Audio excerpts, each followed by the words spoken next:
പാലക്കാട് ജില്ലയിലെ രാമശ്ശേരി വഴി കഞ്ചിക്കോട് ഭാഗത്തേക്ക് പോകുന്ന ഒരു ബസ്സാണിത്.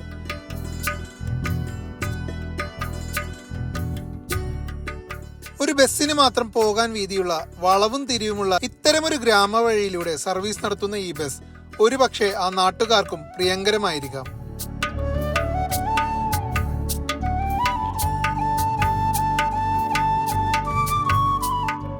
എന്തായാലും ഇതുപോലുള്ള ഉൾവഴികളിലൂടെ മുടക്കമില്ലാതെ സർവീസ് നടത്തുന്ന ആ ബസ്സുകാർക്ക് 1000 നന്ദി.